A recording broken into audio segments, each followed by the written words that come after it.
আপনাদেরকে বলেছি, যতক্ষণ পর্যন্ত এই খুনিদের গ্রেফতার না করতে পারবেন ততক্ষণ পর্যন্ত আপনি পদত্যাগ করতে পারবেন না।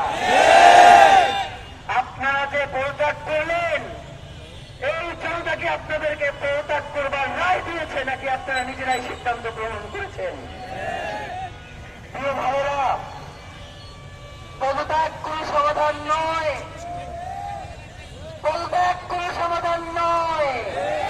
ওসমান হাদির খুনিদের বিচার করাই হচ্ছে সমাধান। আমরা জানতে চাই, এখন পর্যন্ত বাংলাদেশের গোয়েন্দা সংস্থাগুলো কি কি পদক্ষেপ নিয়েছে এই খুনিদের গ্রেফতার জন্য? ভাইয়েরা, আমরা বলেছিলাম বাংলাদেশের যে সকল গোয়েন্দা সংস্থা রয়েছেন, আপনারা তো এই খুনি সংঘাতের আমলে কেউ যদি 40 হাত মাটির নিচে লুকিয়ে থাকত, আপনারা তাকে খুঁজে বের করে নিয়ে আসতেন। তাহলে আজকে আপনাদের কি হয়েছে যে আপনারা তাদেরকে খুঁজে বের করতে পারেন না? আমরা জানতে চাই।